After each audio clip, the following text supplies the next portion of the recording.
Hey there, Visibility Vixen listeners. It is me, Michelle Lewis, and we are doing a really fun episode today. I was thinking about listening to other shows of people I really admire and what I wish I had to listen to, because that's how I usually build my material. It's like, what do I wish I had, right? Totally selfish. But I thought, I wish that I not only got to listen to this person's show, but also hear the other shows that they've been interviewed on. So I thought, why don't I do that? So I've gathered some of my favorite episodes that I've guested on of other people's shows here on the Visibility Vixen podcast.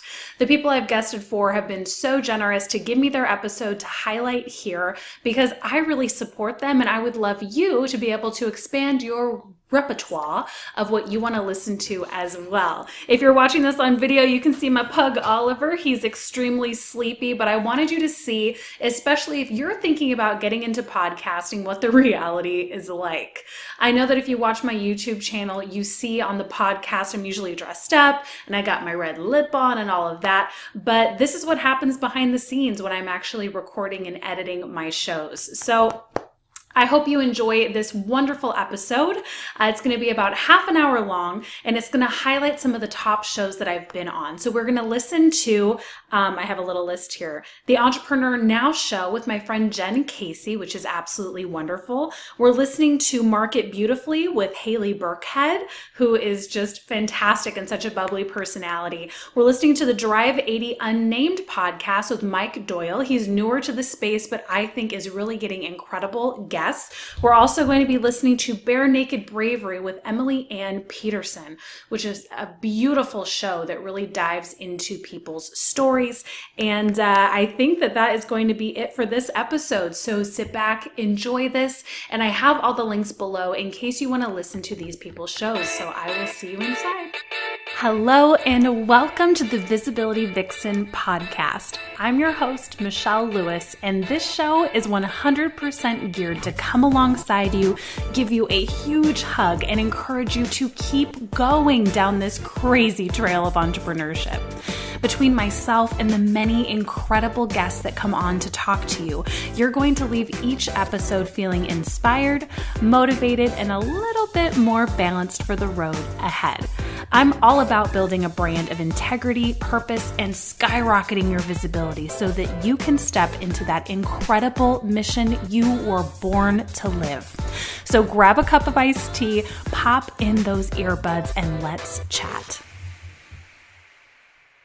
This next clip that you're going to hear is from my friend Jen Casey, who is a co-founder of the Wellpreneur Business Academy, on her show Entrepreneur Now. This dives into my story coming from a Hollywood background as a stand-in, and I thought that it would be pretty entertaining for you to listen to. So enjoy.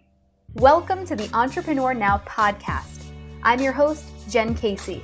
I'm a business strategy coach, speaker, and the co-founder of the Wellpreneur Business Academy. This show is your no fluff, no BS resource for creating confidence, clients, and cash flow in your online business. Each week, I interview top coaches, influencers, and thought leaders who share their best systems and strategies to help you stand out in the online space and turn your social media into sales. Let's get into the show. This is sucking my soul and I had to get out. And so that's when I kind of went all in on entrepreneurship. But I'm curious to hear what happened for you and how you found your way into getting bit by the entrepreneur bug. Well, I never got exactly what I wanted in film and TV. I did, I tried out for so many different parts and I'd get one here or there, but it was hard for me to find when I would sign with an agent, it's like then I wouldn't hear from them for 3 months and they wouldn't get me auditions. It's really a challenge here in Los Angeles. And I thought okay, if I can't get that with the different connections that I've made over my lifetime, this is just not a door that's opening. And I am a firm believer in God. I believe he opens and closes doors. And so I went, okay, well then maybe I'm going to step into music because I loved writing music. And I recorded a full album and it was on the show Pretty Little Liars twice. I didn't think I would have a problem getting signed, right? And I could not get signed to save my life. So I felt okay, that door's closing. So then I wrote a TV pilot called Studio City, and I starred in it and produced it. My dad directed it. It was such a great time. My husband recorded it, and we went and pitched it to all these different networks, and all of them said no. One of them did take the idea and shoot a pilot called Studio City, which failed. But so it was just like opportunity, opportunity, opportunity, closed door, closed door, closed door. And I think that a lot of us have gone through that in our lives in whatever way.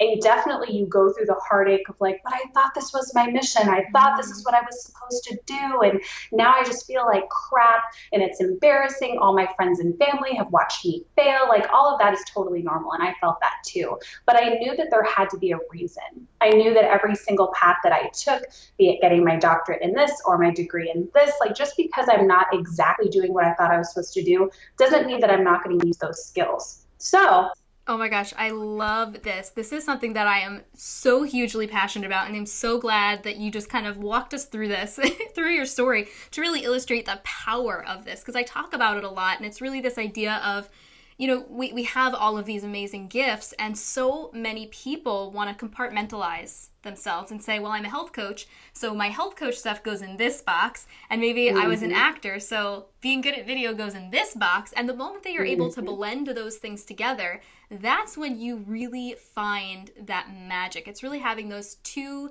or 3 or 4 or 5 creative ideas, skills that you have, and being able to blend them. And I was like, it's the expertise sandwich. So it is. You know, right? I love it. Yeah, it's just that blend. So for you, I love that that's like the moment that you really found your perfect blend of things. Do you have any advice for people who feel like they are just a business coach or just a health coach or just an actor or whatever? I think you can put a title on anything and anyone, but the only thing that sets you apart is your story. That's the only thing that's going to make people really resonate with you. Stay on your list, stay in your Facebook group, keep listening to your podcast. They need to be able to relate to you as a person. And it's like for me, even in some of my email sequences, I talk about my pug Oliver, or I talk about my history in competitive horseback riding. Like, you know, you never know what aspects of your story are going to resonate with somebody. And that's what makes you different. So if you are a health coach, like that's wonderful. I would suggest maybe getting a more independent title. Really start writing down your gifts. Like a practice that I have my girls do is just write down 50 of your strengths. And it sounds easy, but when you actually put a pen to paper, you're like, what do I put down? Am I good at anything? You really have to dig into what are your talents, what are your skills, what are you naturally good at. Like even just this last year, I've realized that I'm really good at connecting. Like for some reason, there's not the barrier that a lot of people feel between me and seeing an entrepreneur I really admire. I'm able to get to them somehow. I wouldn't call it quite stalking, but I really enjoy connecting with people, and I don't have a huge fear around sending messages or picking up the phone or whatever. So that's just a natural skill, and you have skills too. It may not be the exact ones, but just start writing them out, and then you're going to start figuring out from that what your business pillars are going to be, and that just really starts you on a really firm road of visibility. Because like Jen said when she guested on my podcast, the biggest problem is that you're stuck in confusion. And clarity is king. Clarity is going to save you every single time, because if you're able to get your mission out there with clarity, that's what makes you that forward-moving train that other people want to jump onto and follow. Now we're going to hear from the Drive 80 Unnamed podcast with Mike Doyle. We're going to be diving into business strategy, which is super fun. We're talking about video and live streaming, so sit back, relax, and learn something.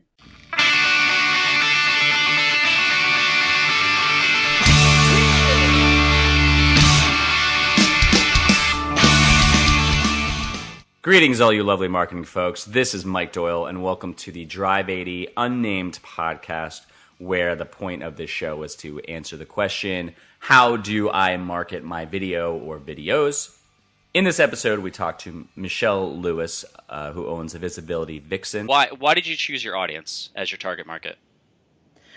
It was definitely an evolution. And it wasn't like one day I woke up and said, ooh, I want to be an entrepreneur and I know exactly what I'm going to do. I don't think it ever works that way. Correct me if I'm wrong. But it kind of started with me being so sick of working 14 to 15 hours a day on film sets and not making that much money that I wanted to try something else. And on weekends, I was getting my doctorate in natural medicine. And so I was like, you know what? When a show came to an end, I said, I'm not going to go right back onto another show. I'm going to maybe write an ebook. And then that led to an e-course. And slowly but surely, I realized that video was a huge need in the marketplace. And hello, I've been on film sets forever, so I knew that would be a great fit. And then when I started working with women one-on-one, I saw a great connection and a great ability to help women step out and become more visible. So that's kind of how it all happened. So when when people are coming to you and they want to get exposure for their business, you're like, how are you helping them with the video? Are you showing them technically how to use it? Are you showing them how to be on camera? Like, where do you step in and take them to where they need to be? Yeah, so they usually come to me because they need the technical help with video or live streaming, and I definitely help them get there. But I find that the more important issue is why they're afraid to be more visible. And usually that's where a lot of women get held up. It's like, okay, I know exactly what I'm going to do, but then when the camera's actually set up and starts, it's not just nerves, it's like terror that they experience. Okay. And it's usually because at some point in their life, they've been told that they're not enough. So that's how I really start the journey in terms of let's really get your mission intact and let's really help you step forward, encourage, and do all of the behind the scenes work that women need to do emotionally, so that then it's really easy for us to show them the technicalities of video. Like my husband and I made an e-course called Video University, and we take them through all that technical jargon, but that's really the easy stuff. It's the inner work so that you can really step out in visibility without keeping any blocks up. That's the hard stuff. Have you had anybody who came to you and you thought to yourself, like, man, this is there and there's no way this is going to work with them, and they just totally 180'd and killed it, and you're like, I didn't see that coming? But you don't have to mention any names at all, but you're like, you know, sometimes it comes in and you're thinking to yourself, there's no way. I guess I don't see it as like, oh my gosh, there's no hope for her. I've seen it as, oh my gosh, this is going to be really interesting. I kind of take it as a challenge. And so I've had a couple people come in that literally they would start live streaming and they'd be shaking, or they'd feel like, okay, I need to come back to this later because I'm going to pass out. And so you're like, wow, how are they going to resolve this? But by either the end of the challenge or the end of the course, they're live streaming and they're getting more views than I do. So it's always like, you never know. But usually the people that are the most terrified and the worst on camera are the ones that have the greatest message. So if they break through that, I mean, their visibility just skyrockets. It's really cool to see. You're going to be listening to the Self-Made and Savvy show next with Lindsay Maloney, and we are going to be talking all about kind of the barriers behind visibility and how you can break through them. So enjoy. Well, welcome to the Self-Made and Savvy podcast, Michelle. I'm so excited to talk with you. I was watching your Instagram stories this morning and laughing at you, and I was so excited because your energy is so good and high, and I'm super excited to have you on. Thank you. I'm so excited to be here. Thank you for taking the time to talk to me. And yeah, I'm pretty ridiculous on my Insta stories. You see my hair and like the sleep stylers, I bear it all.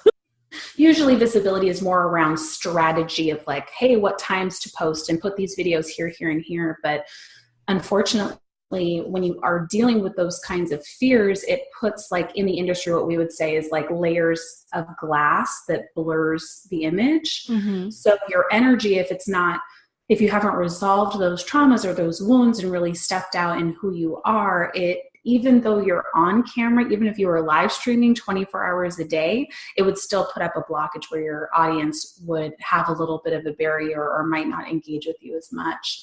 So it's a really important thing to address. I agree, especially now when it's so accessible and almost necessary to do some type of video for your business. You can't hide behind your website anymore or behind your Facebook page. Like, you have to get out there. You know, there's live streaming on almost every platform now, and there's some way to do something, and you should be doing a little bit, just starting small, but it's important to get that confident thing up first. Mhm. Need that. That's why I really like your mission, because that's so important.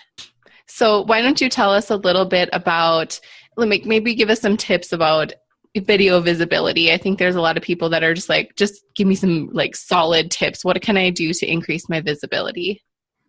Okay. Do we want to do visibility with video or just kind of overall? I think overall. Okay. I think you need to make sure that you are set up with your systems. Systems are really important. I know you're going, well, that doesn't make me more visible. Well, it gives you the background support to make your visibility easier. Because the thing is, I could say visibility, and let's say you had an article that came out in the Huffington Post. Fantastic. And when you post that on your Facebook and your Instagram for that day, you're going to get a lot of likes and a lot of views. But if you don't have an email responder to send people from the Huffington Post article to opt onto your list, you're not monetizing that traffic. And if you don't have it like uploaded in a scheduling software, for me, I use Meet Edgar, then you're not reminding the new audience that's coming across your feed, like on Twitter, every couple of hours that you did that opportunity so they can go and do that. So you really need to have a strategy and not worry so much about the instant fame kind of thing. Get that instant fame. Let's say that you are on something huge like Extra or NBC or something, but you haven't really thought out the strategy of how you will bring those people into your business, then kind of what's the point? Right. Yep. So it's really important. Make sure that your website's good to go. Make sure you've got the opt-ins that are really, really juicy. Make sure, especially, I did a podcast episode on this with Mariah Cause because she's like, this drives me crazy. Make it clear where to direct people from your homepage. Give them really clear calls to action. Like if you go to my homepage, you'll see that it's like, I can show you this, this, or this, and it's right away. So make sure you're doing that, because if you're getting people, if you've done all that work and people are finally getting to your site, they need it to be so easy. Because how often, do you go to a website on your phone during the day? Maybe once, right? Yeah. And you spend about 10 to 15 seconds maybe doing a quick scroll. You maybe hit about if you're feeling really generous that day. So I think that those parts have helped me the most in terms of I started from the ground up and really got all that built out so that by the time I started getting featured on those bigger things, it was all set up and ready to go. So I was able to monetize off of that. So have your strategy together. That'd be my first thing. My second thing would be commit to one platform to be visible in every single day. It's a little insane to try to do it for all of them. You will overwhelm yourself. By far the biggest, most stressful point in my business was when I was having to log into Facebook, log into Twitter, log into Instagram, and do this on LinkedIn. And blah, blah, blah, blah, blah. Yes. It stressed me out. So do whatever you can do to get a software, whether it be Meet Edgar or CoSchedule or whatever the other ones are right now, to take care of the platforms you're not interested in. So it can be on autopilot, and then focus on either Instagram, or if you do like Twitter or Facebook, and really kind of commit to that. Put yourself out there, a YouTube channel, whatever you want to do, and then show up as much as you can. If you're on Instagram and your feed is beautiful and your audience is growing a little bit slower, then make sure that you're doing Insta stories so that people can be able to see you in the real world. And Megan Mins and who else is it? Megan Mins, Mariah Cause, Melissa Griffin, they all like let people know, hey, I'm doing a live stream at 1 p.m. and here's the link, or hey, my freebie just came out, or hey, my ebook just came out. It's a great way to leverage yourself, because the thing is, you may be creating tons of content, but people don't know. We're in an age where they need to be reminded almost every day, like, hey, remember to join my visibility training. Hey, remember to join my visibility training. Have you joined my visibility training? And I'm not trying to be annoying with it, but I am putting it on, especially on Instagram, and reminding people after I give consistent value, hey, remember. You just have to really be able to overcommit to that constant reminding. The next clip you're going to be hearing is from the BareNaked Bravery show with Emily and Peterson.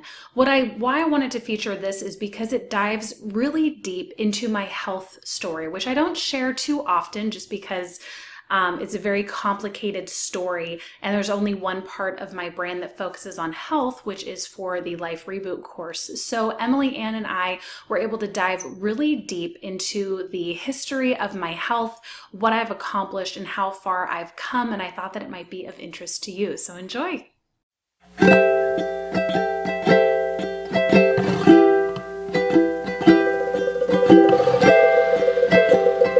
It really sucks to feel like we're in that rut or locked down into a way of living that doesn't fit us anymore. I have totally been there. It's awful. It sucks even worse to get stuck with a situation like an illness or a total life overhaul that we didn't choose into. So what do we do about it? Michelle Lewis and I talk today all about visibility, fear, and what to do when our world feels painfully small. Michelle Lewis has a pretty great story, which overlaps similarities in my own story in some really wonderful ways. Michelle is such a joy to spend time with. I know you will love this conversation, so let's jump on in.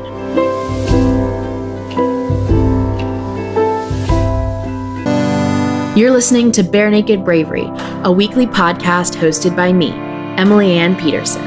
As a singer-songwriter, author, teaching artist, and creative entrepreneur, I encounter some really fascinating stories. I'm on a mission to reveal the depth and width of bravery and its benefits to creatives like yourself. More than ever today, our world needs bravery, unique bravery, from everyone. This is the place where you find it. I grew up kind of immune compromised. I had a lot of asthma. I was born with hyaline membrane disease, which is the inability to produce the enzyme. I think it's surfactant to breathe out. So my lungs were always struggling. So I was on antibiotics for about 10 years. Now they know not to do this to somebody, but around 2021, I started getting more and more ill, chronic migraines, and my organs started shutting down due to that antibiotic use that we didn't know at the time that that's why it was happening. So I stepped back from the film TV world, and Were you crushed?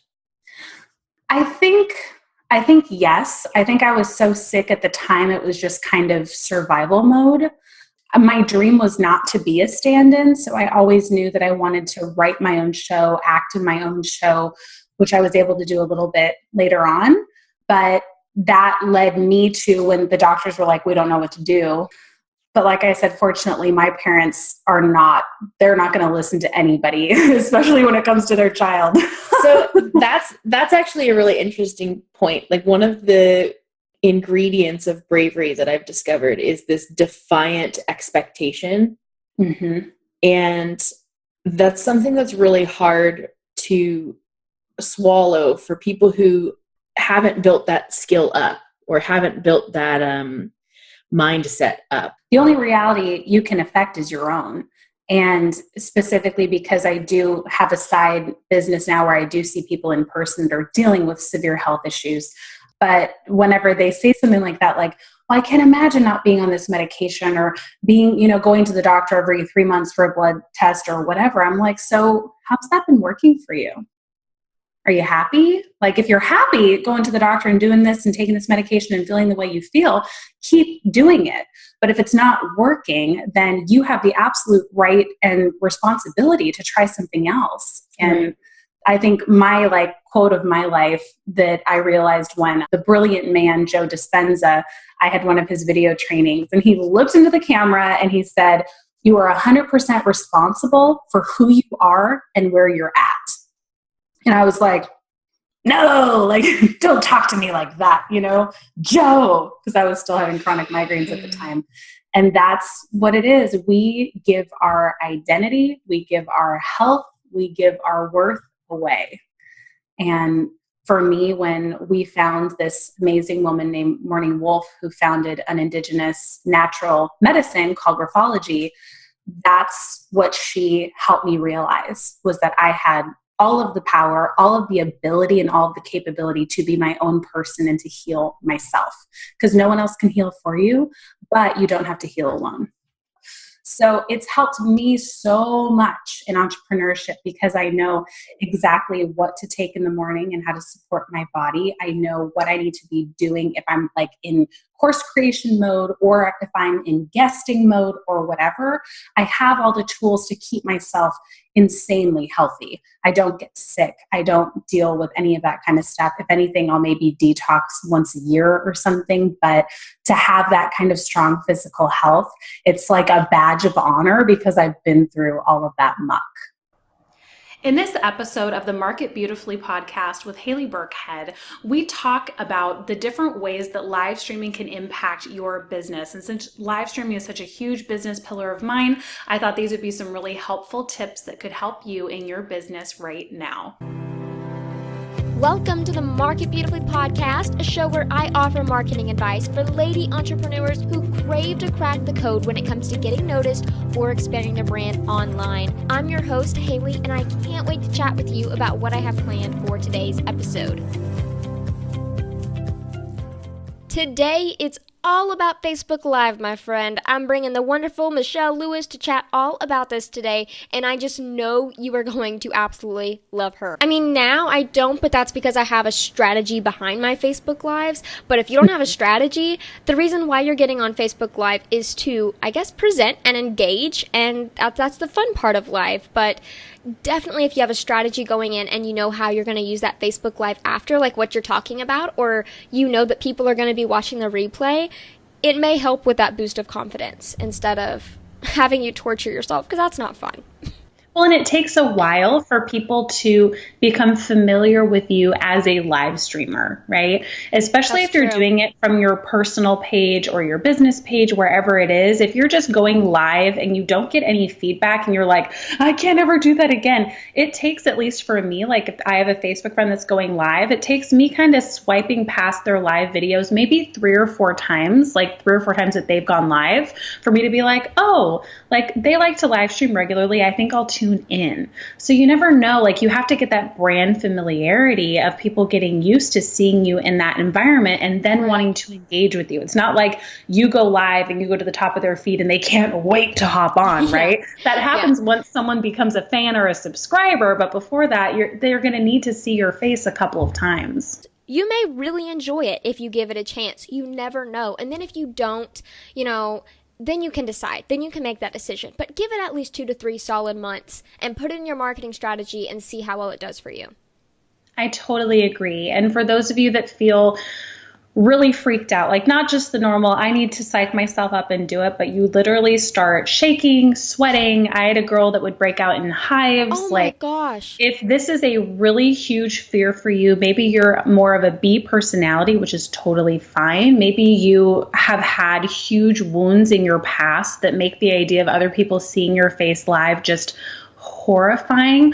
Know that that's okay. That's totally fine. We've all been there. I know I've been there for sure. I used to have horrible cystic acne. So imagine me as a stand-in on a film set, like coming in with a huge breakout on my face, just feeling like I do not want 300 people staring at my face on a film screen when I have this huge breakout. So what's really important is that, if you're in that space, it's so vital that you address those traumas and wounds now and do it before your business grows, because otherwise you're going to sabotage yourself all over the place. So dig into that, figure out what are your biggest fears about going live or being on video. Okay, what are those based on? What wounds are those based on? Then start resolving them, start reversing your thought process, start creating your future actively and seeing yourself as that person that you really want to be. And those are some of the things we work through in the Comfy on Camera Challenge, because most of the time, why people think they're afraid of live streaming isn't really true. It's this deeper stuff that's happened in their childhood that needs to be resolved. And then that layer comes down and then they have no problem going live. So it can be a very deep journey for a lot of people. So there you have it. Those are some of my favorite shows that I have been fortunate enough to guest on this last year. I hope you learned something. I hope you feel like you got to know me a little bit better and feel a little bit more comfy with me on the show, just because I'm sitting here in my face-off sweatshirt with my pug, Oliver. So if you're interested in joining Podcasting Month, you can do so with the links below. In these episodes, we've talked about a couple of different things. So your best bet, if you want to get in on these different trainings that I offer for free, you can go to visibilityvixen.com/gifts. And I will have all the links below so you can A, follow these people and their fantastic podcasts, and B, work with me a little bit deeper on your visibility. So thanks so much for being here for today's unconventional episode, and I will see you next week.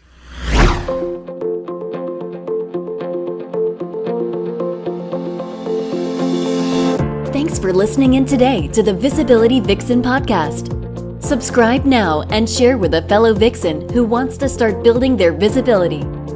For more fire in your life and brand, visit visibilityvixen.com.